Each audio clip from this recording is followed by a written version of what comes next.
Hi, I'm Dr. Jill Stein. I'm the presumptive Green Party presidential candidate, and you are watching People TV. Hi, my name is Cleve Lewis, the Regional Vice President for Comcast Business. I'm here at the Tomorrow Tour, and you're watching People TV.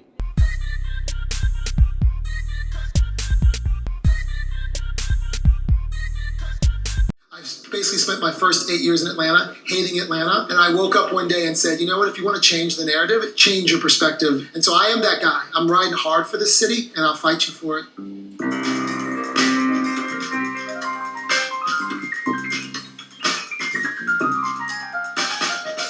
The big part of Atlanta that stands out is the diversity of the community. It's absolutely the fabric of this city and what, to me, makes it one of the greatest cities in the U.S. The city's niche is what I would call three things: dreaming big, hospitality, and hustle. Anything that's happened here of any significance, those three things have been working together. Tomorrow Tour seemed like a great fit for us because it brings together this whole new generation of young entrepreneurs.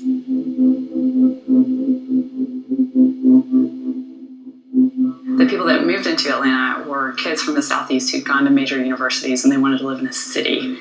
And there weren't a lot of cities in the Southeast. Now what we get are people from all over the world who are being relocated here for proximity to a particular company. And so it's much more international, I think much more interesting. You know, the natives are nice, but like there's another 5.5 million people here who are making it awesome. I was born here. I'm one of the few people who have been in Atlanta for forever. Every time I move away, I move back. There is a lot of capital here, but it's not in play in tech yet. There's a number of companies and individuals that are working hard to start incorporating those people who are not necessarily familiar with the tech scene and get them more actively involved at the angel and venture capital level. And Atlanta's tech scene has really grown a lot in the last 5 years. People are becoming more aware of the cost of being in Atlanta, the ability to attract talent, and just the fact that you don't need to be in San Francisco or New York to make a business work. It's just started growing. There's more co-working spaces. So everywhere you turn, there's new startups to help other startups launch their companies. We have a lot of different co-working spaces and hubs for technologists and for companies to come out of.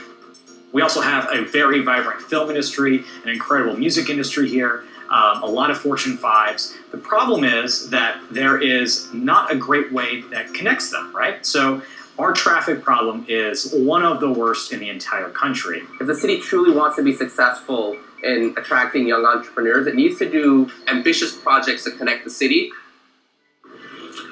What keeps me here is the people, the talent. It's talent all around it. I think we're in a prime position to take that mindset, that culture, and spread it internationally. The international nonprofit scene, the airport, the health scene, and a bunch of other industries that we're number 2 in.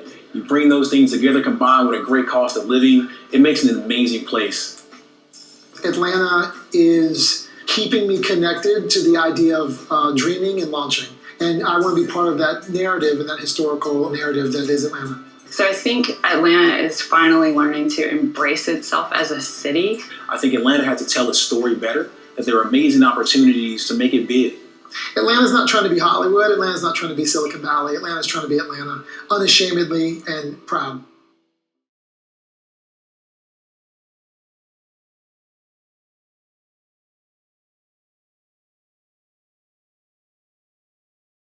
I'm Elena Leverett with Comcast Business, and you're watching People TV. I'm Chris Wink. I'm one of the co-founders of Technically. We're a network of local technology news sites. I'm going to do a, well, thank you. Oh, wow. I did not pay that man. I can say that. Well, I'm going to do a proper introduction to what we're trying to do with the Tomorrow Tour. Wanted to make sure we acknowledge as a local technology news site, we don't get to do a 6 or 7 city tour, which this Tomorrow Tour is, and I'll explain a little bit more in a moment, without a great partner. Comcast NBC Universal, thankfully, has been a really great partner in helping to inform what the programming actually was and the feel of what we're aiming to do, so we get an opportunity to have a conversation with their support. Yeah, we're both headquartered in Philadelphia. But what's even more, technically, we're always trying to understand how local entrepreneurship and innovation communities are developing. We're a news organization. We report on that.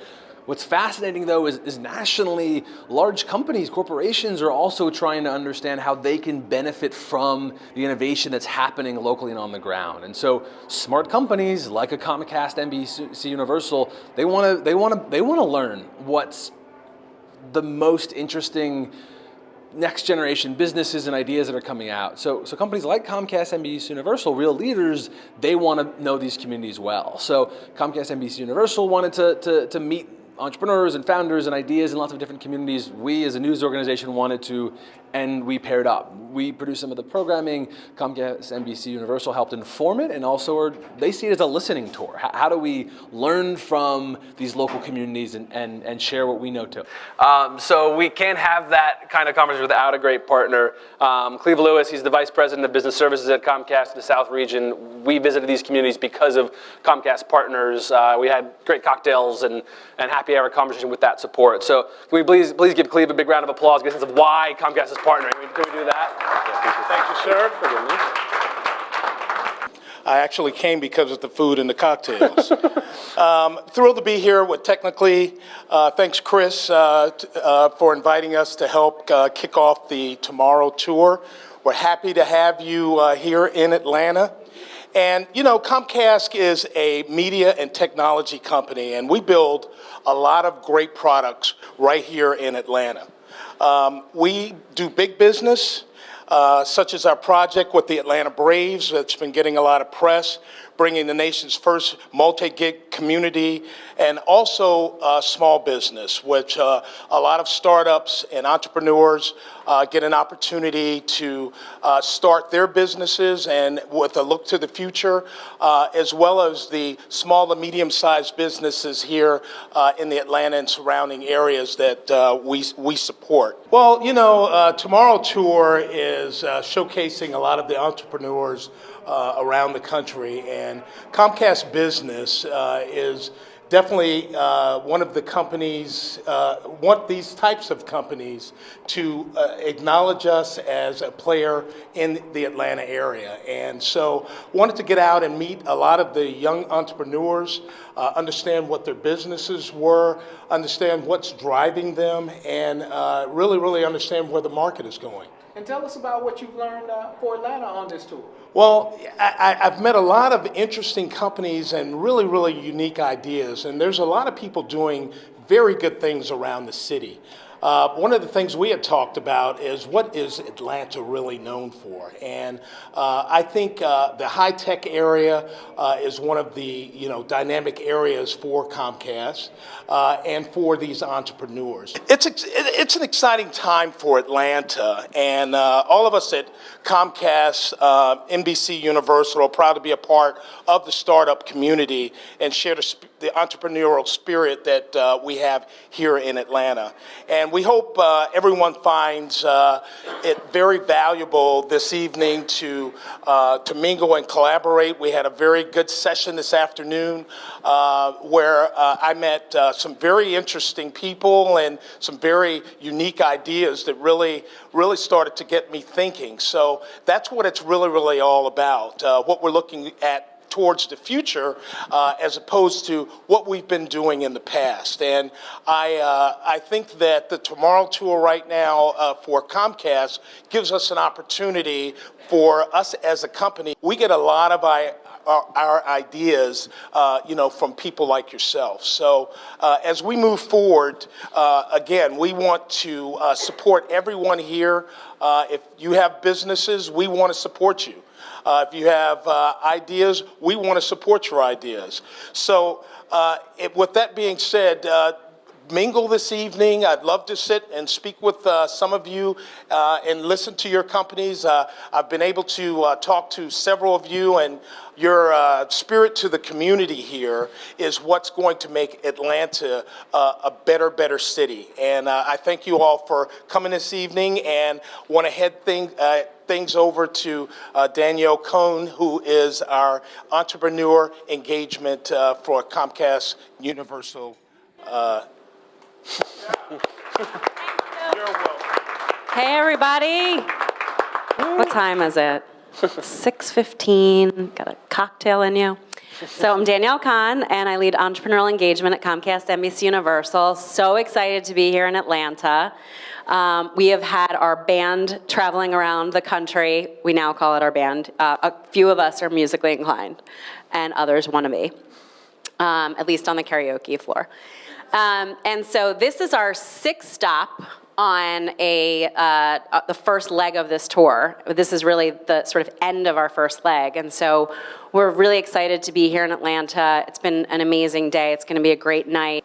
I also want to take a moment to thank the team at Technically that's been on this tour with us, Chris and Brian and Molly, who have done an awesome job, and the team at Comcast, who have done a great job pulling a lot of incredibly diverse group of people together, not just in this room tonight, but also throughout every city we've gone to. So Monique Maffo and Jeanette Pierce and Ebony Lee.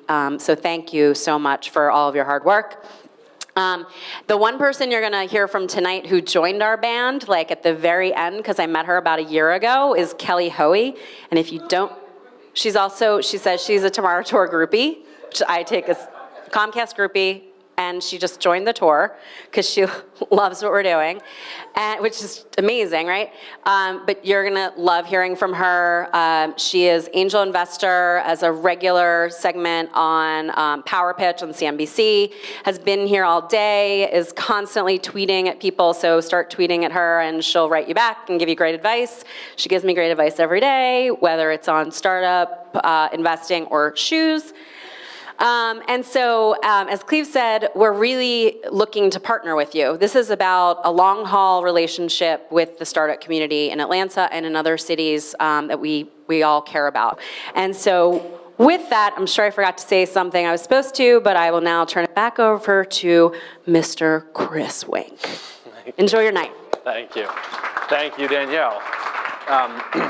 Danielle's someone who I think when we visited a number of communities now and we talk about the relationship between a corporate community and a startup community, one of the threads is Comcast, potential customer, they have a venture arm. These are kind of relationships we want to help foster both with Comcast, but other people in a corporate community. Let's think of them in that way, which is something that as reporters we've found consistently. So as Danielle mentioned, I'm editorial director and co-founder of Technically. We're a news organization. We report on a handful of local tech and entrepreneurship communities on the East Coast. We wanted to visit communities that we didn't know as well. And similarly, Comcast was at a point where on the entrepreneurial engagement team, they were trying to better understand what is similar and different with a variety of entrepreneurship community. That's what the Tomorrow Tour was meant to be. Hopefully we'll do more. This is the final leg of this first pilot version of us doing it. Thank you for being a part of it. The goal was to get a sense from reporting and convening what's happening, what is similar and different in a variety of different places. Because we technically have gotten a fairly good sense of what a handful of communities that we publish look like, which I want to share in a moment. There's a hashtag, of course, so that in addition to tomorrowtour.com, is hashtag if you want to share some lessons or ideas, use it. We love a good conversation. We're trying to follow it too. So this is us at Technically. We're a team of 17. We have reporters in 5 early stage technology communities: Brooklyn, Philadelphia, Delaware, Baltimore, DC. In that part of the country, we talk a lot about the Amtrak corridor. They each have Amtrak stops.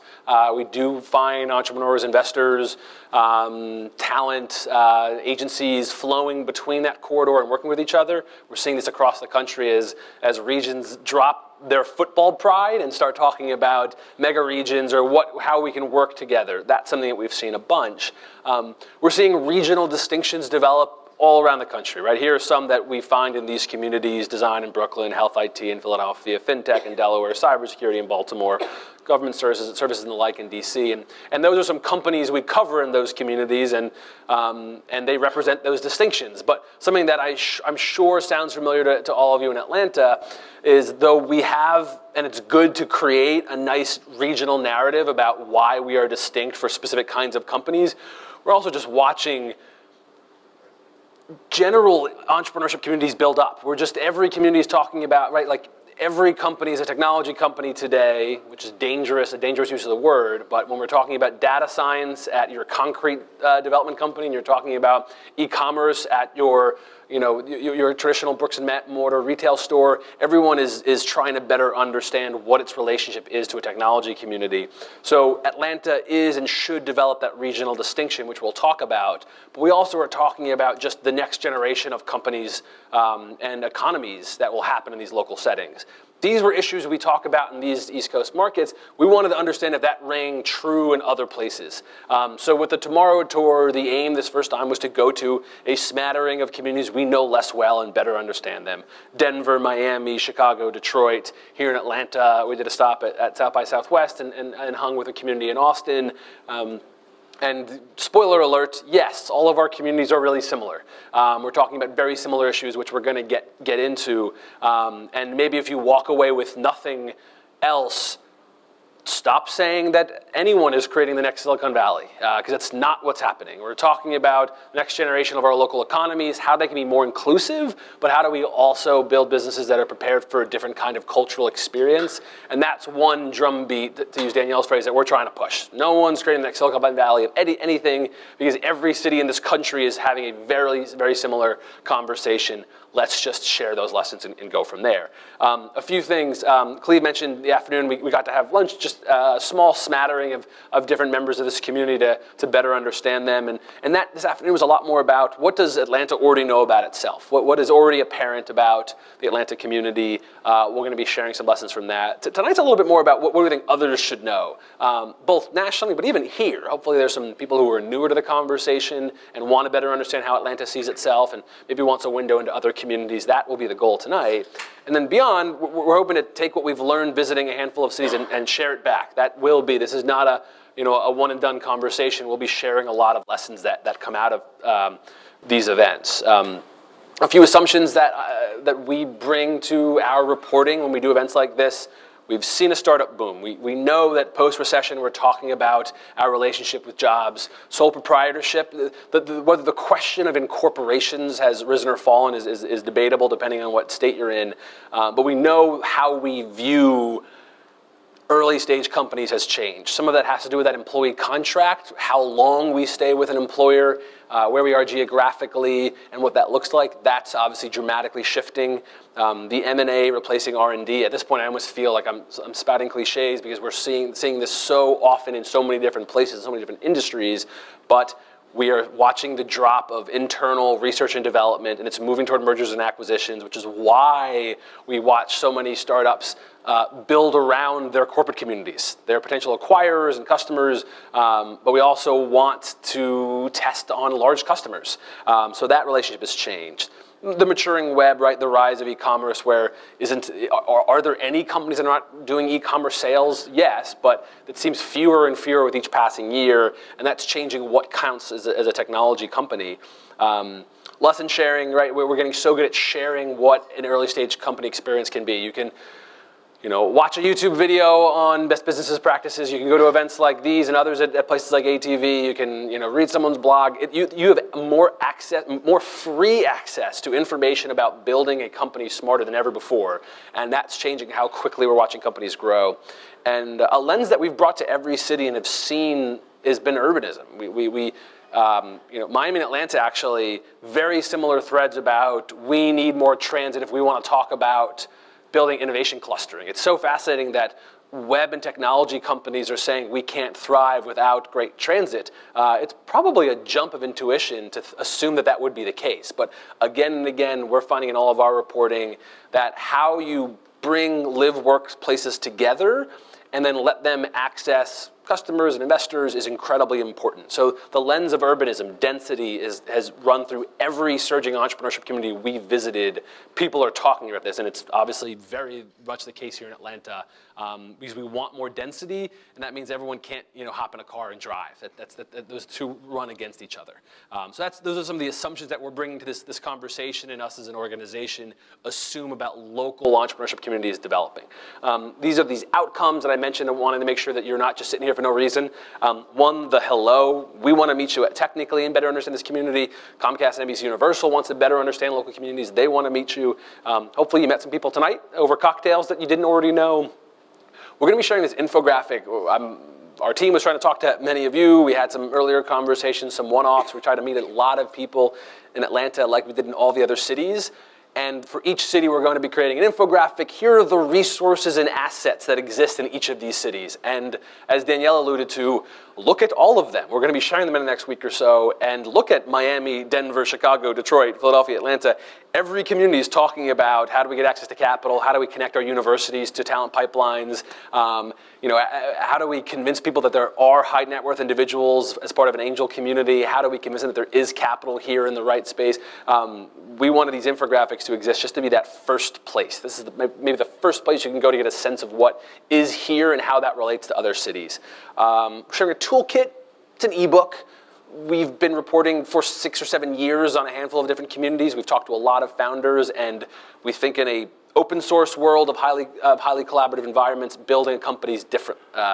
Getting the NDA signed by everyone you share your company with is fast not becoming relevant. We want ideation and sharing quickly and rapidly, and we're watching a cultural shift in how that's happening.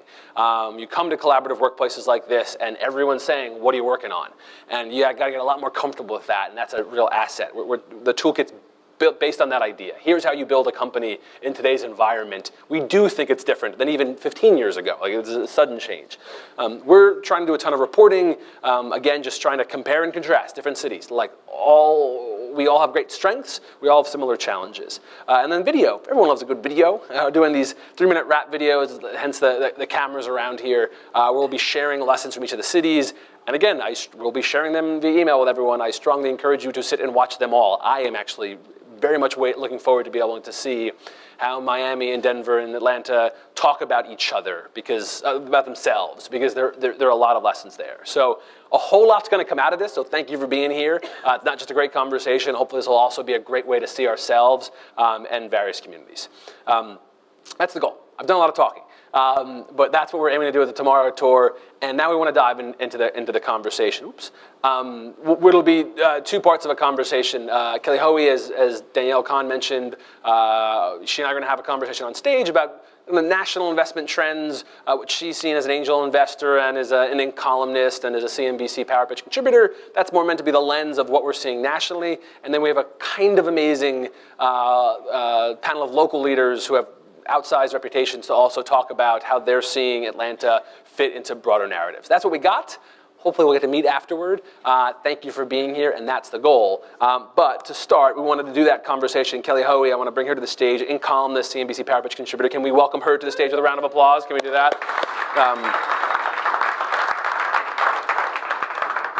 Can you climb up here? I know. Careful. Climbing on a stage with heels is... No, you have to put on. There we go. No, because last time you had the drink and I didn't, and that wasn't a good idea. That's true. It's very. It's much better when I have alcohol. We visited a handful of cities and had a similar conversation. It keeps picking up and growing. Hold this for a second. I got a list tonight. But we were teasing her because she often has a cocktail on stage, which we think is charming. And last year I had the one, and it's changed. But it's an informal bunch. We want to kind of dig into what's shaking it up. Yeah, right.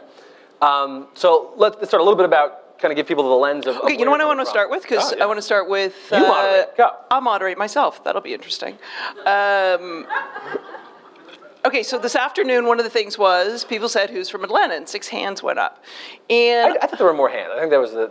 Well, maybe that's a math issue. We got a math issue we got to talk about in Atlanta then. But I want to do a little shout out here that I had to come to Atlanta to see best-selling author of Designing for iOS, who I met in Silicon Valley, who's, you know who I'm talking, she's like, Jesus Christ, I'm not going to tell Hoey, I'm coming to something again. She's kick-ass designer for mobile, best-selling author, has a new app out, Cast, beauty app, and has been recognized by L'Oreal Women in Digital. So give it up for my girl, Sean Morrison. Atlanta shout out. You know, so, I mean, this is what's happening. Here you have, like I said, all those accolades, you know, based out in Oakland, California. And where are you doing all sorts of business now? Atlanta. So there we go. There's things happening in Atlanta. So that's a great way to pick that up. That 90s entrepreneurship boom, it was valley, valley, valley with a few smatterings in kind of suburban wings in lots of cities, building enterprise technology. But we've watched the diaspora spread out. Every community is talking about their entrepreneurship community. We're watching the movement of people to various places. Is like the old economic development model of only our city can win at the loss of everyone else, is that kind of, have we put that aside and we gotta travel and open our borders? Listen, entrepreneurs and talent are going to go where there are opportunities. And it used to be a time period where the opportunities were, you know, if you look at the United States, they were in 3 places. You know, New York, Boston, San Francisco, right? And that's not the case anymore, right? You've got all sorts of, so you can choose to be where you want to be, where there's great opportunities and great projects to work on, a great environment to work on, the talent that you need, whatever it may be. So it absolutely has changed. And that makes it really exciting, and it's also where established markets have to, you know, you can't sit back on your laurels, right? So angel investor, and you presumably get pitches from folks around the country. You've been part of this tour, you visited some communities. Are there the consistent signs of what is always similar or what is always different about a different entrepreneurship technology community you visit? Are there those things that are always the same or always different? Anything stand out? Well, I mean, there's things, when we talked about things this afternoon, and it was exciting to hear the number of incubator and co-working spaces, the number of events, the fact that people were like, I can't even list them all. I mean, this is a sign of sort of activity and activity between communities, which I think is a sign of, I'm going to say, sort of an early stage or the vibrancy of a community. And of course, there will always reach sort of an exhaustion point, and people who are in it because it's like the new shiny object will get into it, and others will, you know, get into it and fall out because they realize how much hard work it is and all the rest of it. But I mean, there was things that today that didn't surprise me that we heard. And you know, money. I mean, guess what? Every market, everyone complains about money. No one has access to capital. Oh, we need more money. Every market says that. New York says that. You know, and as I joked to someone today, and I say this every single time, if I asked anyone in this room if they needed more money and Warren Buffett was in the front row, he would put up his hand too, right? So this is where you say as a startup, what do you really need? Right? And we say, oh, I need more money. You know what? Customers are your best form of investment. Mm-hmm. So why not talk to people in the room to see how you can get more customers? So there was that. Sort of a and the thread on that we see in every community that we're, you know, post-dot-com bubble, this last 10 to 15 years of entrepreneurship community growth, we're seeing if you need to raise capital, raising mixed rounds, both intra-regional and external mix of money. Right. That doesn't mean that there's necessarily a lack of capital. It may just mean the type of investor interested in your company, maybe elsewhere. Right. That's changing. We're connecting nodes all around the country. Right, and I think we're also at a shift where, you know, what is now going to be investable by outside investors. And I won't limit it to venture, I'll say, you know, angel investors as well. I think some of the companies that 5, 10 more years ago that we would have invested in as early stage investors, I think that's changing. And I think it's part of that is the fact that every company is now a tech company. Yeah. And for me, in some ways, you know, when someone says, hey, I got this idea for an e-commerce site, that's like someone coming to me and saying, hey, I'm going to put up a bodega at 84th and 3rd in Manhattan. Will you fund it? I'm like, no, why would I do that, right? I think there's a lot of things that are becoming, they're just the way we do business. That doesn't, just because tech is attached to it, doesn't mean it's going to be venture backable or angel backable. It's just the way we do business. And I think we're at an interesting point that way where we say, how are we going to fund business in this country? What stuff gets small business loans? What stuff gets a line of credit from a bank? You know, crazy stuff that they used to do back in the day. And we need more of that again because guess what? That's what some of these tech businesses are now, in my mind. And we've also seen the thread of the company that offers some services to raise revenue and create customers, and they build a product on the side. People are approaching how do you access money to test product very differently. Very small pool of people who are really venture backable. Right. Oh, yes, it's 1%. 1% of the companies that have the opportunity to pitch a VC get funded. So, you know, and this gets into the other part in terms of the importance of networks and networking and community. So a great example, and it was moderated conversation that Mark Andreessen did at Stanford, and it's online. And he is asked, like, how they choose investments. First of all, they only take investments through their network. Cold calls don't work. Oh, you know what? Let me just toss it over the transom, throw it in his inbox. Guess what? Goes to lead. Has to come in through their network. And from the volume they get, they, several thousand, they take several hundred seriously.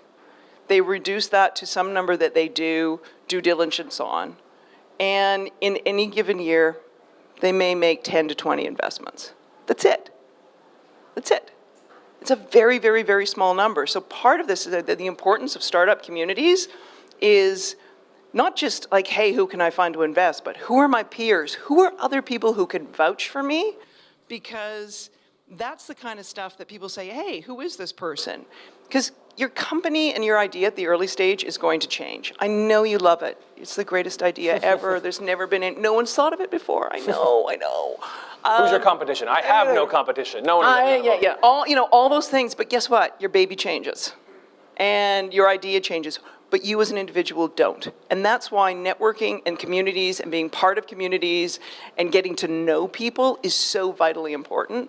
And I think it's like one of the things that we keep hearing about, the need to connect communities, whether it is within Atlanta or between Atlanta and Denver or wherever it may be. I mean, one of the interesting that came out from the Tomorrow Tour is, yes, healthcare IT is really big in Philly.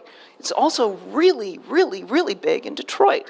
And it's really, really, really big in Windsor, which might as well be a suburb of Detroit. And I'm Canadian. The Canadian government does a lot of collaboration with the healthcare and the providers in the community in Detroit. And they have an event coming up that we discovered because of the Tomorrow Tour, where they're bringing up a bunch of healthcare IT startups from Philadelphia. And that's the kind of thing that's been really exciting, and I think in terms of outcomes from the Tomorrow Tour, in terms of where are there things going on in Denver, are there things going on in Baltimore, Brooklyn, wherever it is, that this community should be aware of and paying attention to more so than what the heck's going on in Boston or New York or Silicon Valley. Another theme I think we hear in every community is the need to bring in more people. We don't need to, here's the best way of putting it, because you know me, I don't get PC at times. We don't need to be Silicon Valley snobs. If someone is making their own living, if their livelihood depends on their own efforts, not a paycheck, in my view, they're an entrepreneur. They may not be the next Comcast, but they're part of this community, and you need to welcome them. They might have the services, the insight, an experience, a contact, something you need, and we shouldn't be snobs like, oh, you're just a solopreneur, bullshit. They're part of this community, make them part of this community. What else do you want me to riff on?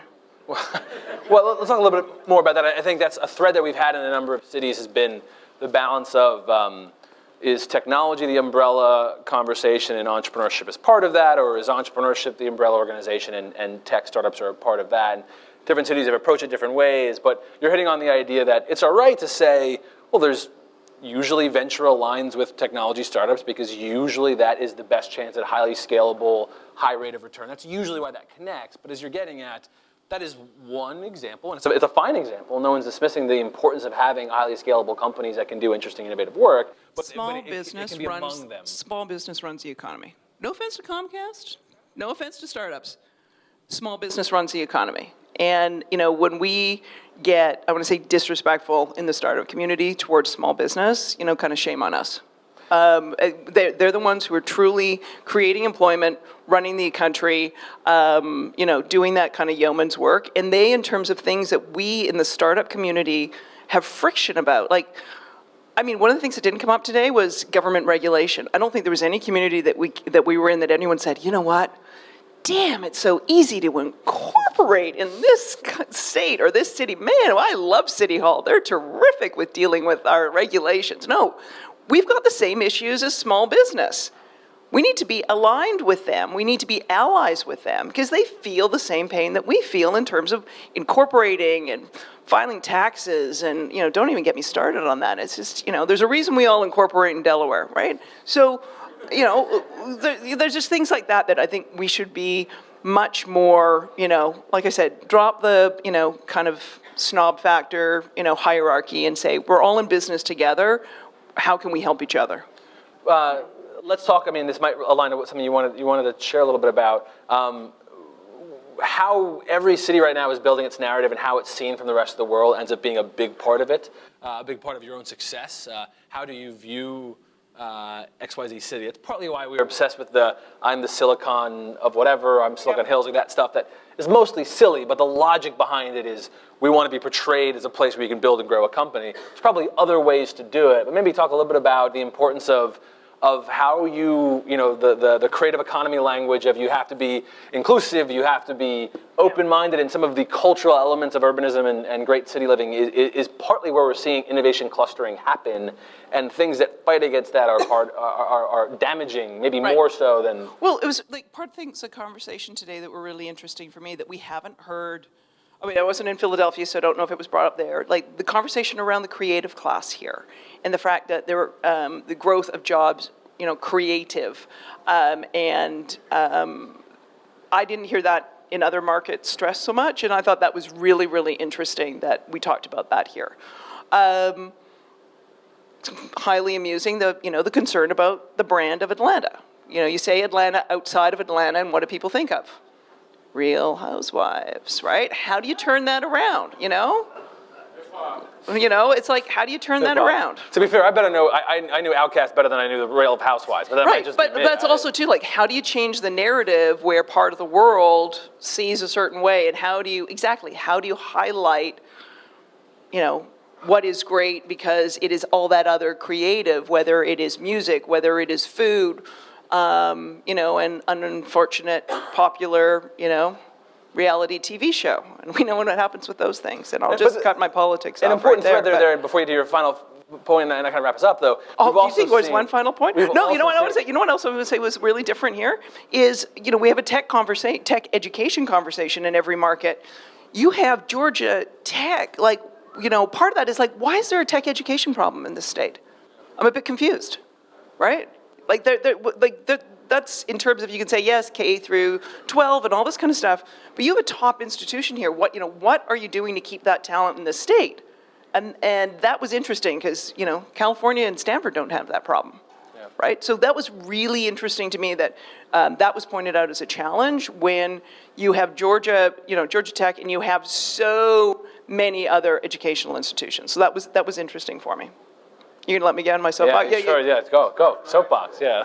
Yeah, and the connectivity between, every community is talking about degrees mismatch and pipeline development.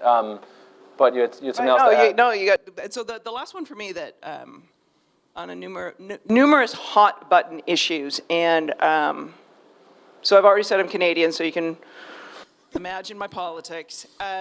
You got a major. Pro-rodeo? Is that pro-rodeo, yeah. You got a major issue with your religious freedom law. You've got a major issue there.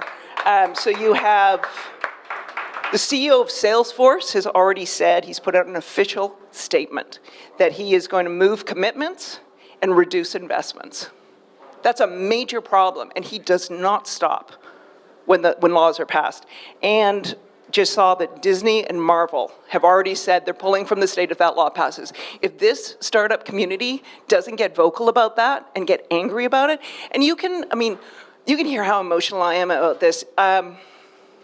Put human rights and decency aside. This is an economic issue. You cannot fill your talent needs with straight, white, males who are 22 years old. There's not a fucking enough of them. Let's be practical about this, people.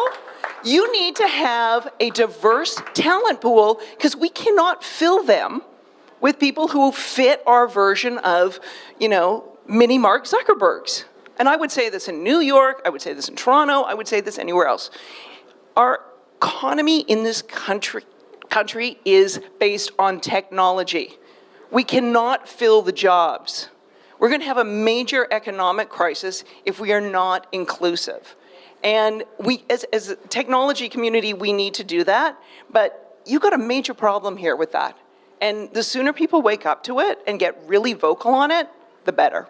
And what we've seen that again and again, that you have to message. If you want to attract and retain talent, it's going to be among the most inclusive and accessible communities. That's you're going to be, I mean, look at everything that's going on in Silicon Valley. I mean, everyone says we don't talk about being the next Silicon Valley anymore.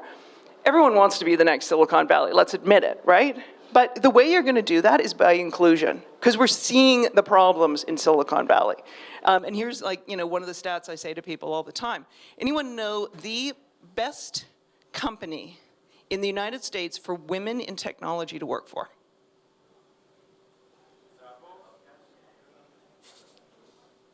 Okay, so Anita Borg Institute did a survey. In the top 10, you had American Express. You had that bastion of diversity and inclusion, Goldman Sachs. And you had at number 1, BNY Mellon. And the reason why I point that out is that's what happens in terms of best companies for people to work for when you have so messed up that you've had to spend 30 years and millions and millions and millions of dollars to correct a problem. So on a really practical balance sheet issue, get inclusion right from the start. It's a heck of a lot easier. So when I see these stats of Facebook, LinkedIn, Twitter, all the rest of it, tell me in 30 years and millions of dollars later if they've corrected the problem. Because, it's not going to happen. It's not going to happen quickly. It's going to be very slow. So my thing on this is get it right. Yeah. Start from the beginning, and you will, I want to say, you'll beat Silicon Valley and everybody else at the game. Well, every city has to talk about how everyone in their community is being included in the conversation. That's something we've seen in every city we've gone to. That has to be part of it. Let's go out on something that we should be, be inspired by or looking forward toward. If you're a founder in Atlanta or elsewhere in this next wave of emerging entrepreneurship communities, what are you excited by, and/or what do you want to make sure you walk out of here knowing? So, there was a lot that excited me in terms of listening to people today. I think there is an enthusiasm and a civic pride that, the last time we really saw it, sort of this octane, was when we were in Detroit, which was absolutely, fantastic. I think the fact that you have so many Fortune 500 companies here, and a cost of living that is, far more affordable. I'm going to kind of repeat what someone else said today, let's beat up on, the airlines to make it a little less expensive to get around so that people can be based here and have to travel, because that's all admit, when you're an early stage company, you need to do that. But there's a lot of really good, exciting things. And the fact that the creative class was in every theme and every conversation that we had today, from people who were designers to musicians, artists, foodies, more kind of mixing up of that communities, those various communities with the startup community. I think that makes Atlanta really exciting and different. And I'm excited to come back and see what y'all do. Or all y'all do. There you go. I know the plural. Can we please give Kelly a big round of applause? Thank you, Kelly. Make sure you, she's sticking around, so make sure you grab her after the event so we can have that conversation. Hi, I'm Richard Barron, the Director of Registration and Elections for Fulton County. Our website is fultoncountyelections.com. You can find out where to vote early. We want you to vote early. If you want to vote on Election Day, know before you go to our website, and also go to the poll locator to find your polling site. There's also the Secretary of State's website where you can go to their My Voter page. Our phone number is 404-612-7020, and I'm watching People TV. 1 minute, 1 minute. Standing by, going in black. We're going to open up on the Stop the Violence sign. What camera am I coming in on? Two? I'm coming in on 2 camera. Stand by, 30 seconds. What I love about this is because when I first came to People TV, I knew nothing about television. But I used to, like everybody else, watch TV, but I didn't know about TV.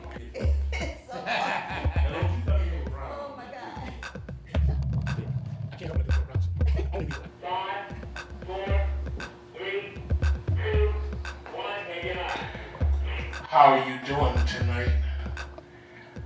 This is Reverend Spellmarker from Issues and Answers. You know, you come in, you take three classes, and you come here, you crew with other people, and you can't beat the experience. It's like people that come here, you know, a lot of people don't understand the gold mine that's here.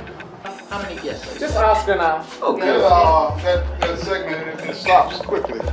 Okay, yeah, it's a minute. I mean, it doesn't go all the way to the end. Many of the shows invite people to call in and make a comment, ask a question. And so that's how your voice is heard. We also invite people to come and learn how to produce their own shows. I've never been a celebrity before. What motivates me is to be able to come in and give back what was given to me. People at People TV reached out to me. They reached out to help me, and I'm not ungrateful.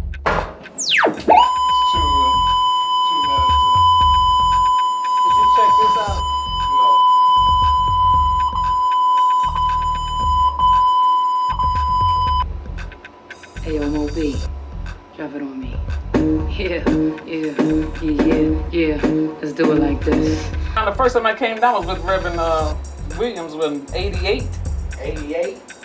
Yeah, this Reverend Williams. Hosea, you talking about Hosea? Yeah, I think it was 80. Said Reverend, I ain't used to nobody calling him Reverend. Are you kidding me? Reverend Hosea Williams? I just love being on set. Ever since I, did a PA job for a student film in California, I just fell in love with being on set. I didn't mind that I was either cleaning a table or moving lights or equipment. I thought I saw some footage with all three of you guys on the stage at the same time. Yeah, that was Reverend Williams' show. He had Alley Pat on for a guest. We need some hustle right now. Hustle International. All right now. All right, come on, let me see.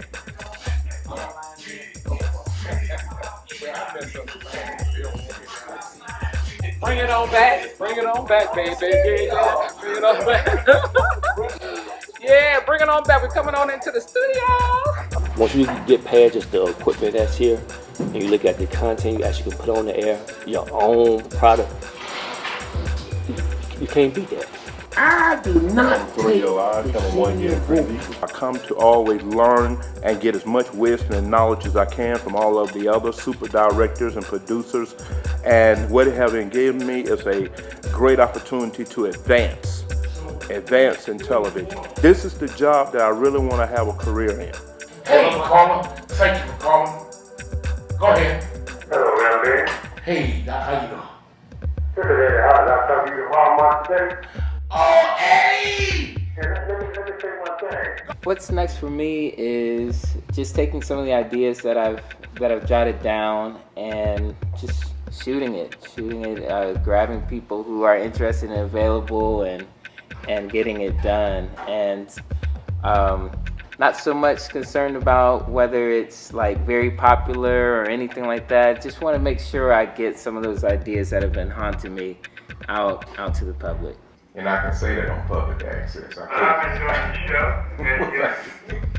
That's the wonderful thing about public access, Dr. Wilson, is that we can say what we feel.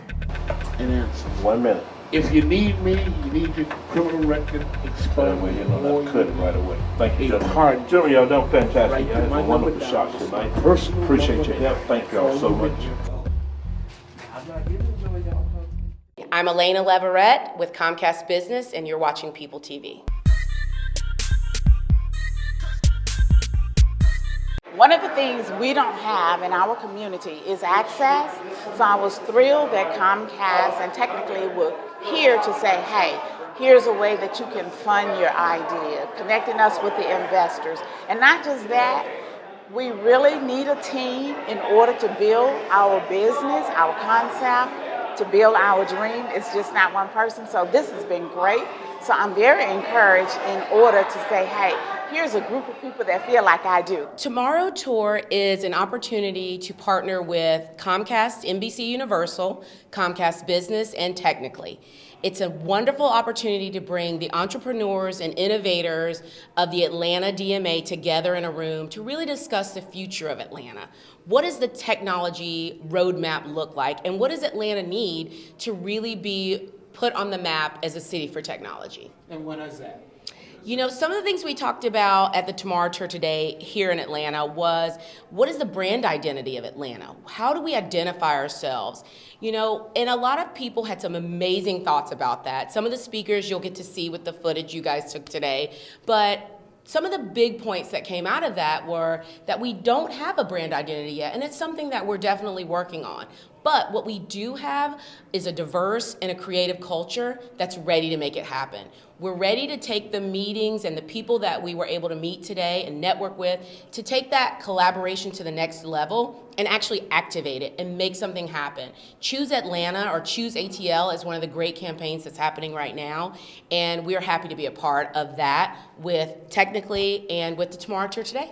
So I can take it that we're going to have more of these types of events on the horizon. Absolutely. Comcast, NBC Universal, and Comcast Business is absolutely dedicated to the entrepreneur and the innovators in the Atlanta market. We're very excited to partner here, and we're looking for ways that our products and services can meet the needs of that entrepreneur in the 2-person office all the way up to a 200-person office of an enterprise client. So we look forward to making our products meet them where they are, and we look forward to being a partner in the community. So we wanted to make sure we took that lens deeper into what Atlanta has that is most distinct. So we're blessed to have a really great local panel to dive right into that, and I want to bring them up. Our conversation will be moderated by Kiki Roeder. She's from Hypotamus. We love that great news and organization you should be following, absolutely. Joey Womack from Amplify for Good, James Andrews from True Story Labs, Bem Joyner from the Center for Civic Innovation, and Azim Baradawala from Volunteer. Can we please welcome them to the stage with a big round of applause? We'll do that. Hey everyone, I am Kiki Roeder. I'm the editor-in-chief of Hypotamus, which as Chris mentioned, if you aren't or not following us, we are kind of the tech and entrepreneurial news site here in Atlanta. It's a great place to see the most comprehensive calendar for all events in town, as well as post a job and find a job. Today we have a fantastic group of entrepreneurs to kind of represent the scene here in Atlanta. I'm going to have them go ahead and quickly introduce themselves. If we can start at the end, that'd be great. Good evening, my name is Bem Joyner. I represent the Center for Civic Innovation. And I'm a native Atlantan, and the Center for Civic Innovation is a startup nonprofit that was created to create a more efficient, engaged, and innovative public sector. We're at about 1.5 years old. Thank you. Good evening, everyone. I am Joey Womack, co-founder of Amplify for Good, thank you, and executive director of Goody Nation. It's my life's purpose to equalize social economic disparities around the world. It's my life's goal to help 1 billion people by the year 2039. And so what we do at Amplify for Good, we help organizations create social impact globally, and we also, with Goody Nation, build these tribes of change makers and also entrepreneurs and engage them in this innovative process to help out underserved communities all over the world. My name is Azim Baradawala, and I shouldn't need to look at the screen to see that.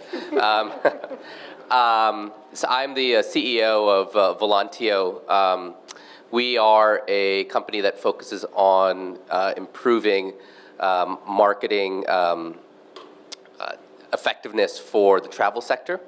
And we were originally founded in Australia, so part of what I hope to talk about is how an Australian company evaluated various options in the United States of where to base itself, and ultimately made the decision that Atlanta is a good fit for us. So I look forward to talking to you guys, and I will pass it on now.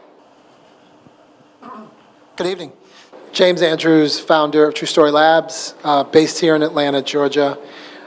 We work with brands and startups and sit in between innovation and growth and hustle. Our promise and premise of the company is really about helping companies launch things and to fail fast and to fail often. I came out of the agency space. I created an agency in the 2000s, I guess, in the height of the social media digital era, and sold it, and started this about a year and a half ago. And we take a lot of the key learnings from being in the agency world. Before that, I was in the record business. Started my career making people famous at Sony Music in New York and LA. So we take a lot of those cues, a lot of those cultural cues, and we bring them to bear. And today I want to talk about really the passion I have for Atlanta. I spent a lot of time on the road and around the world. And I love Atlanta and have been really committed to the city really hard for the last 5 years. This conversation that Comcast and Technically is doing is really good. And so I sit in between cities that I love and I'm passionate about. I grew up in Silicon Valley, and so I'm sort of a little bit of Atlanta, Silicon Valley, and a little bit of Atlanta, Hollywood. It's great to be here. Awesome. So, yeah. I kind of want to break into that kind of Atlanta love, or, kind of to have a perspective on it. Can you guys express your opinion on kind of the reputation of Atlanta, kind of this technology and startup community outside the city, nationally, internationally? Obviously, you can probably speak to that a little bit, and what we can do to build that reputation. Yeah, look, I mean, prior to living in Australia for a few years, I lived in Atlanta for 4 years, working for a consulting company. So when we were considering where to go in the U.S., that influenced us because I was aware of Atlanta and I was advocating for Atlanta. But I don't think that Atlanta, unfortunately, really has a profile outside of the U.S. that's very large. I made the joke earlier around so some of the things that we were known for in Australia and in the United Kingdom, and they were Coca-Cola and the Real Housewives of Atlanta. I think that what we can do is really work to improve that, because there is so much going for us here, and that's really something that we can work on in terms of increasing the profile. I mentioned in my presentation that my co-founder, who's Australian, knew more about Austin than he did about Atlanta as a place for the company to be. He thought about San Francisco and New York, and maybe as a third option, Austin. But beyond that, there was not really much knowledge of anywhere else, and certainly not Atlanta. Yeah, I mean, I got a great answer. For me, I've been frustrated recently on a number of different things, quite honestly, and so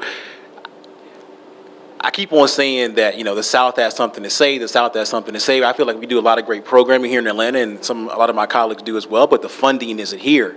And so I took that South by Southwest last week and speaking to a colleague from Miami, they're doing amazing work, getting a ton of press. And he was telling me, like, hey, man, you guys are killing it in Atlanta. Like, we want to be like you. And I'm like, oh, we're trying to be like you. Like, you guys have the funding from the Knight Foundation and so on and so forth. And I think we take for granted what we have here in Atlanta. I was part of a panel similar to this a while back, and one of the things that came out of it was Atlanta's not necessarily number one in anything, but we're like 2 or 3 in a bunch of different stuff. And so one of the things that you can do, if you can get really good in like 2 or like at least 2 areas, it provides and you kind of combine those, it provides a very rapid ascent to the top. And it's a very welcoming community. So from a reputation standpoint, I think that a lot of people look at Atlanta as the land of opportunity, quite honestly, in health, in entertainment, in technology. And it's just, we have to do a much better job of telling our story about that and highlighting the great individuals doing great jobs here. And I think that the reputation will increase. I'm going to add to that. I think that we put a lot of pressure on the city to tell the story. I feel like I'm in these meetings every week about Atlanta's frustration around its inability for its narrative.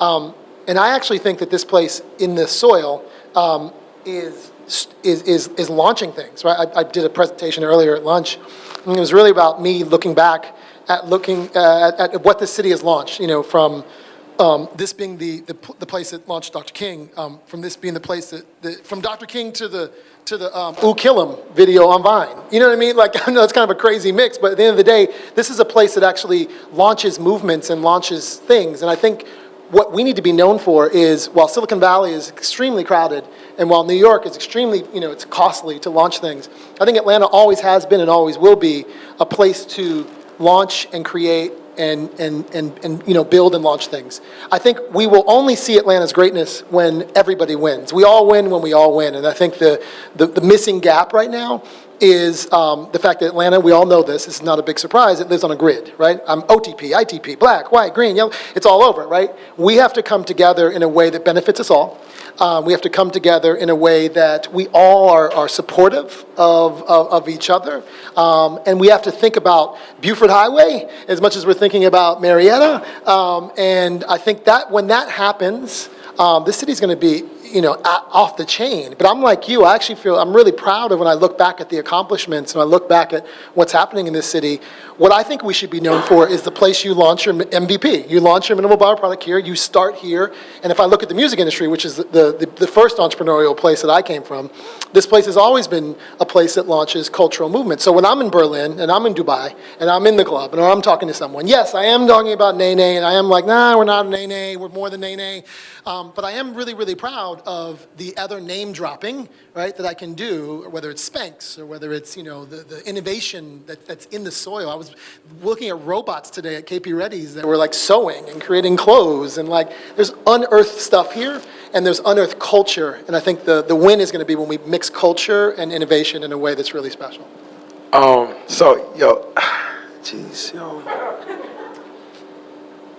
I think, particularly speaking on, social entrepreneurship here is a real strength, and if you want to, discuss about how you're doing that with the Center for Civic Innovation. So,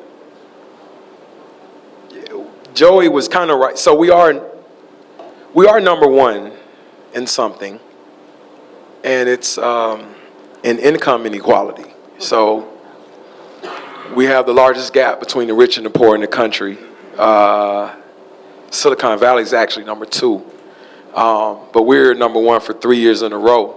And I'm an Atlanta native. I grew up about 5 minutes away from Morehouse, but my elementary through high school was all in Buckhead, around the corner from here. And so when you have a school system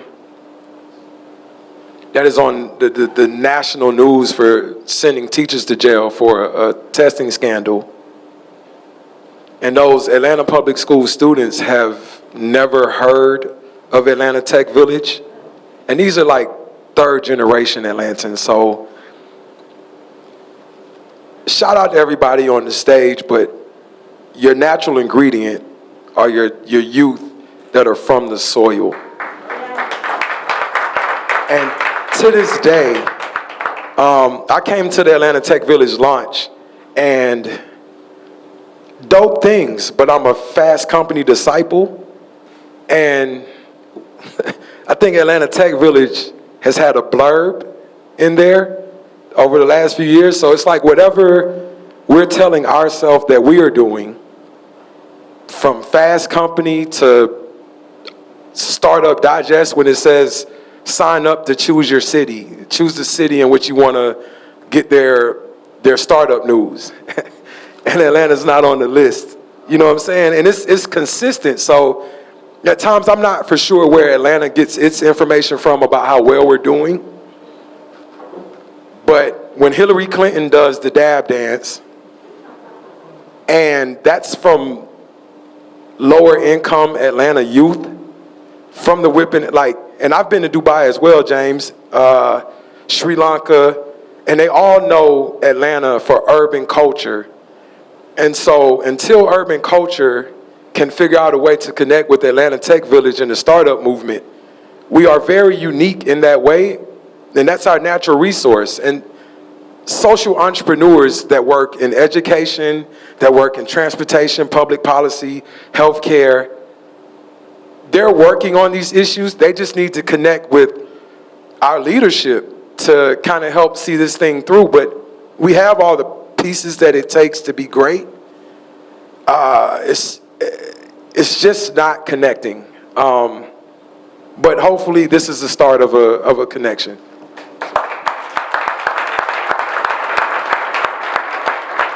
Can you maybe speak to some of the initiatives that are kind of underway currently? So, like, how are we, how can we increase, Atlanta's presence?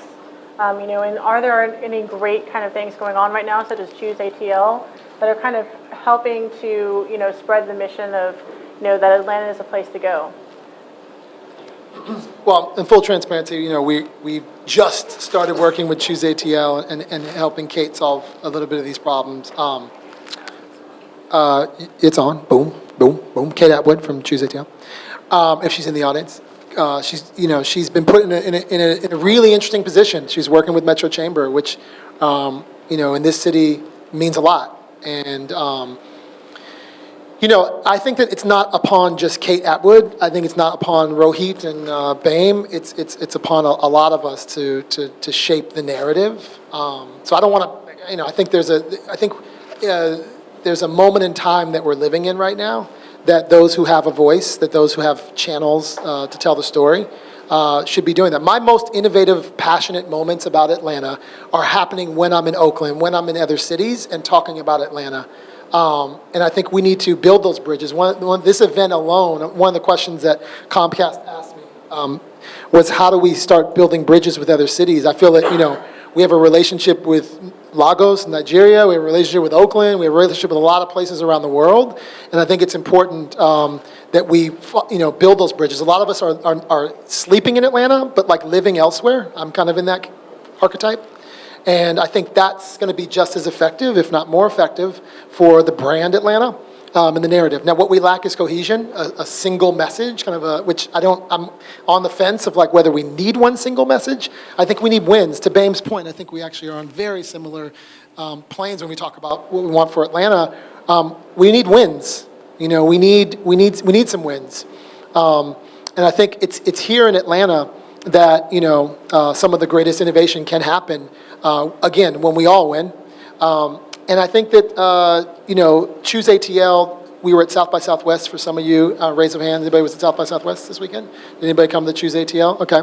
So we did a speakeasy, did 2 days. And the most impactful moment during that speakeasy was Killer Mike and Shanti Das. And it was an incredible conversation. I know probably people went there thinking, oh, it's going to be the Yik Yak conversation. No, the most impactful moment of that house was the conversation with Killer Mike and Shanti Das talking about Atlanta, race, diversity, and culture. And we need to be unafraid and to have those conversations. And I think that is on the shoulders of a lot of people. Joey, everybody in this room, those of you with a social media mic, have a mic. So I think we're in the first inning of kind of movements in terms of the city. We've gone beyond the brand Atlanta moment, right, which was a little botched. And now we're in a moment where we have an opportunity to really tell a real story. I was over the last 2 weeks. I mean, we travel a lot for our business because we sell to airlines. So in the last, I just got back on Saturday from a 2-week trip where I was in 9 different countries. And with the airlines that we were talking to in each one of those countries, they all asked the same question. First of all, where are you based? And second of all, why are you based there? So I had to answer that question every single time. And I think, one of the biggest industries here is actually travel. When you look at the fact that, you have Delta, you have Travelport, you have IHG, so you have the second largest airline in the world, the largest hotel chain in the world, the second largest travel technology company in the world, all based, within a 45-minute drive. I had a very compelling answer to that, that question. But a lot of people don't, they don't realize that. So, when I talk to investors and I tell them why we chose this location, and they say, well, why aren't you in San Francisco or New York? You have to be there. Well, I say, well, you know what? We need to be where we need to be. And we'd prefer to be here, and we're also kind of an hour's flight to the cruise industry, which is a multi-billion-dollar industry based in South Florida. It actually makes a lot of sense for us to be here. And there's other things like that as well that that Atlanta is known for. We've talked a lot before about the Fortune 500 companies are here. You pick an industry, I bet you there's a leader here. Everything from transportation to financial technology. Everything is really here. So I mean, I think the more people know about that, the better. Yeah. I mean, it's #1 for health IT, #1 for women-owned businesses. That's a big reason why I moved to Atlanta. We're definitely 70% of, financial transactions come through Atlanta. FinTech and cybersecurity are huge here. I think, Joey mentioned that, we have a lot of, strength here, and people don't necessarily know that. Are there any companies here that you think, should be in the national spotlight that aren't getting the attention that maybe they should be? King of Pops. King of Pops? Oh, most definitely, yeah. King of Pops. I think Paymetric. Is it Pin Drop or? Yes, I mean, so you have a ton of, and I guess we have to identify like what's a startup? Is it? The language is all weird. So when it comes to Atlanta's creative economy, tech is the state of Georgia's actually put tech in with the creative economy, which makes perfect sense. And so you have kind of an underground hodgepodge of the new age record label that is also an app. They have an app that they created, and they do fashion. So you have this hodgepodge mix that they just might not come through the tech doors, but they have used tech to get out their music. And then the Mansour guys. Those bartender, it's a bartender app. You would love these guys. These brothers are super dope. But yeah, anybody else? I mean, it wasn't you that was something. Was it Future created his own ticketing app for and sold out the Tabernacle recently? I don't think stories like that. There are a lot of entertainers now doing technology related things that they're not getting their just due. But you also have companies like Part Pick, like I said, Mansour. I think a lot of companies here probably like a Yik Yak or something like that. They get their just due. But a lot of amazing companies here. I have one. Jaipur Rugs. Asha Chowdhury, she runs an incredible rug company. She's 33, crushing it. Her started in India, using women weavers in India, in Jaipur. And then the other is Curlbox, started by Malik Teal. Subscription box business for women with curly hair. They sell out once a month in the first 12 hours. We're all sharecroppers on these platforms, at the end of the day. And she's building a beauty business on a subscription box business. But it is the creatives. It's Isaiah Neurocode. He's one of the sickest developers there. Sean, there's a bunch of just ridiculous talent in this city. So it's not the one company, but we have to start using in the same headlines. I'm in the record business again. It's like, David Cummings, Paul Judge, and King of Pops, right? And Isaiah and Sean. It's all of them. It's everybody's in startup mode and hustle mode, and I think it's important to expand the narrative around what you said. It's a little clunky on the language on what we call kind of startups. So kind of as a final thought before we kind of open it up to questions, what is kind of the means, obviously coming from, being an international company coming in, and also a lot of the themes that we keep on hearing today, what's the best way in terms of using that voice, using that unique culture here to develop a better startup ecosystem here in Atlanta and convey that to outside of, the ATL?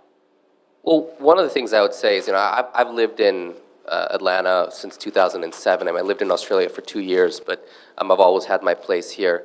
So I've seen a huge amount of transformation. I live behind, very close to where the Ponce City Market is today, and just seeing that whole area be transformed, has been amazing. With that said, I think there's a real danger coming out of events like the one that we have here today. And I think, Ben, you've said it as well, that, we get into this mode where we come together maybe as a group, and we talk about all these great things, and we start patting ourselves on the back and saying we're doing all these really great things, and, everything is great. But I hope that we are focused less on everything that's going well and that's great, and more on the things that we actually need to improve. because I don't think any great community has stayed great by focusing on all the things that they're doing great. They focus on the things that they need to improve on, and they make those great, and then the community, stays a leader. And I talked a bit about this earlier today, and I mean, some of the key needs that I see are, I mean, if I had to boil it down to one, and it may sound very, very specific, is just the accessibility from Atlanta to the rest of the world, because that directly impacts me. I told the story of how I go to Dubai quite frequently because one of our customers is Emirates, and a ticket from Atlanta to Dubai costs $2,800 nonstop in economy, because we don't fly in business. Hopefully someday we will. But that same ticket. So that was when Delta just actually cut off the nonstop, but up until for last year they've had the nonstop, last couple of years. That was Atlanta, Dubai, Atlanta, nonstop. The flight from New York though, LaGuardia, Atlanta, Dubai, Atlanta, LaGuardia, so you add in that little extra leg, that flight costs $795. So what I would do is spend the $200 it would cost to fly Southwest one way to New York, jump on the Delta flight back down to Atlanta, go home and see my wife for 4 hours or 5 hours, and then get on the international flight that leaves around 10 o'clock to go to Dubai. That is ridiculous. That is absolutely ridiculous. And the only reason that that's the case is because of the monopoly power that Delta has here in Atlanta. And until more competition comes in, I think that will be a stifler for growth. And something I talked about earlier today, and I think it's very important. But with all that said, we're very excited about Atlanta. We've decided to base our business here. There's a lot of things going for it. I don't want to sound like a downer, we're very happy to be here. First of all, his talk during lunch, for those of you that were here, was so amazing. I am the sucker who pays the $2,800 to go to Dubai. I've been doing it for 5 years, and now I'm going to figure out this New York thing. Because you're a hacker, you totally got it. I think I'm cautiously optimistic about Atlanta. Hopefully you heard, I'm an optimist anyway. I'm also a hustler, and I'm also a believer in dreams. I think Atlanta is that. I hated it here for the first 8 years. I tell the story earlier. I've basically spent my first 8 years in Atlanta hating Atlanta and talking shit about Atlanta. And I woke up one day and said, you know what, if you want to change the narrative, if you want to change your outlook on Atlanta, change your perspective. And so my last 5 years have been about just looking at this thing through a totally different lens. I came here scared of white men with Southern accents, and I'm leaving literally more changed, more profoundly changed by being in all the weird places where I didn't think I would see myself and didn't think I would see myself giving talks or sitting down with people. And so I'm very passionate about Atlanta and where we are today. And I'm cautiously optimistic. I believe that, I want to bring resources to this town. We need capital, right? So a lot of my time is spent selling Atlanta outside of here with my friends. I brought the first Yik Yak investors here from my friend Ron from Vazra. He called me one day. He's like, there's these guys. I got this thing called Yik Yak. Find them. And I found them in, a few hours. And now Ron comes and we spend time and I show him Atlanta because he invested in Yik Yak. And now I'm showing him other things in the city.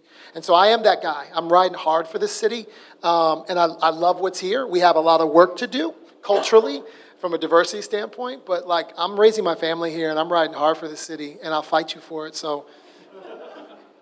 Yeah, I don't know how you can follow that one. I think with that awesome note, we can probably open it up to questions. Okay. How about that? Anybody?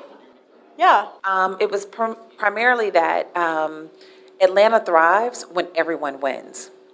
One of the things, I've been here for 10 years, and one of the things that I've been frustrated and my peers have been frustrated about is inclusivity.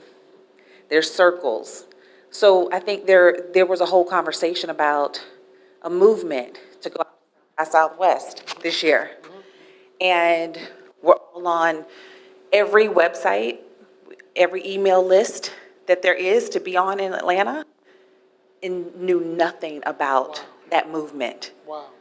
And that was really disappointing for people who are really on the ground, doing things underground. Wow. So what we see is that there is a propensity of a lot of individuals who have made it, but then there's a lot of people who are working underground who are not included to be able to further their efforts initiatives that they're working on. So I'd love for you guys to speak to what you're seeing in terms of the trend as it regards inclusivity and how do we potentially impact change in that area.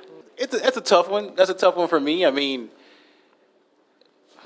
I'll just say that I could do a better job. I mean, that's part of what we do. I'll just leave it there. I'll do a better job of it. We had about 5,000 people at our events last year around technology, diversity, and inclusion and stuff like that. And so we just got to do a much better job of getting the word out. Yeah, I'll connect with you offline, and I'll put you on our list. I send out a ton of emails, a ton of stuff on social media, but I just do a much better job of getting the word out. But I take responsibility for that too, even though I don't have a Joey Womack digital thing going on, codes.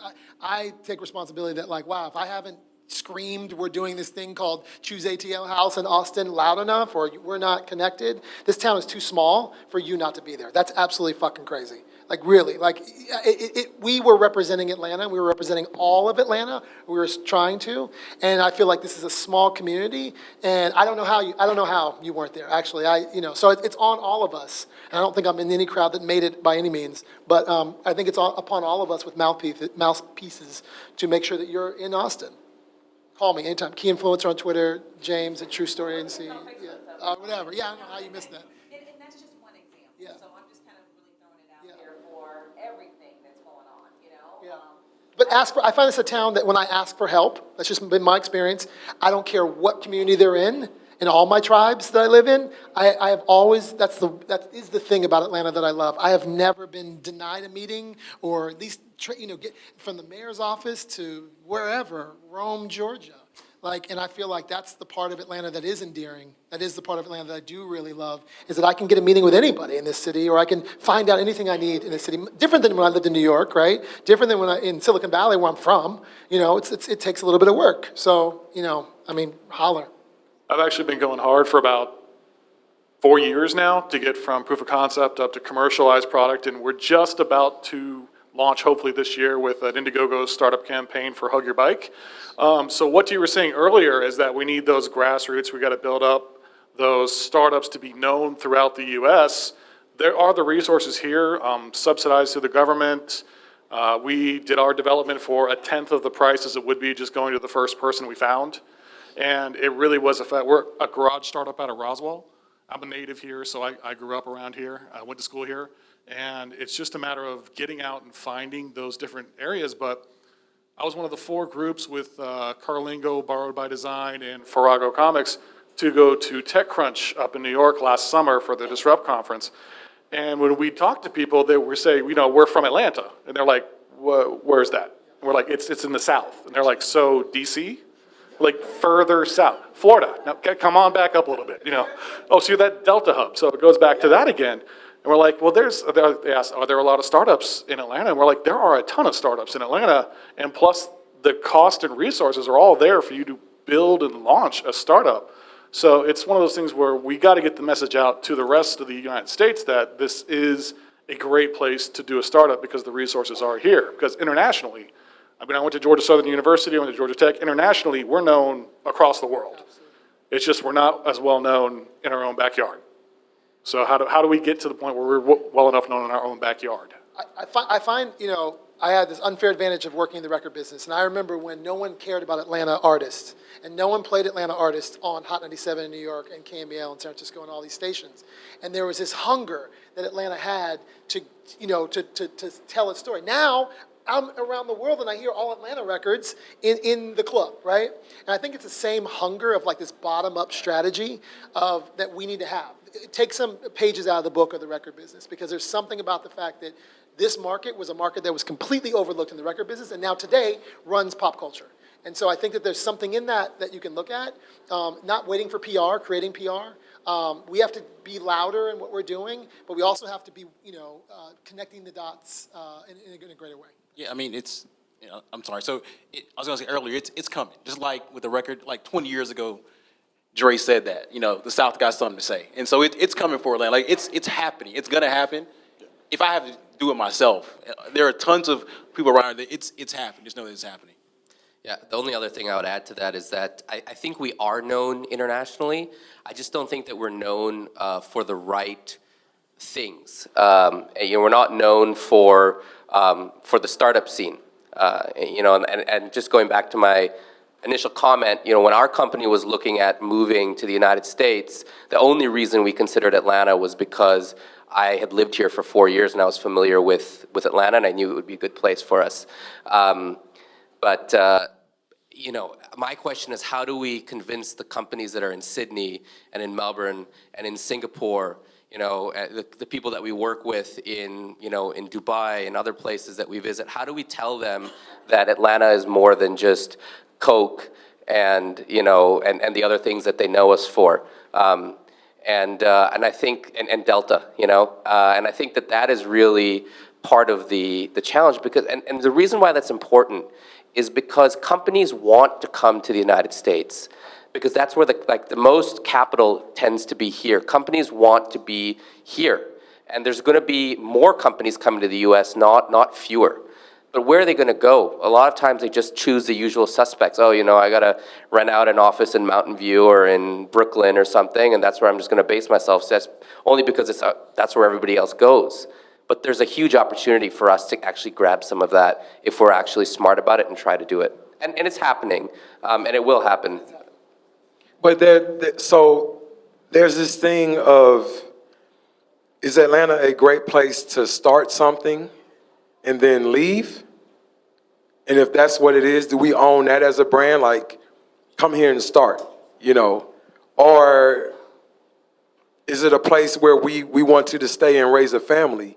So at times it becomes this talent retention thing. And it's crazy that affordable housing and living is tied to that, as well as education. And Atlanta is currently in the mix of possibly losing its brand as an affordable place to live. And so if we're trying to retain talent, if you're talking about a city that's top 5 for millennials to move to, but most millennials don't have a lot of money. They got a bunch of dope ideas and they just need time. They need time to develop these ideas.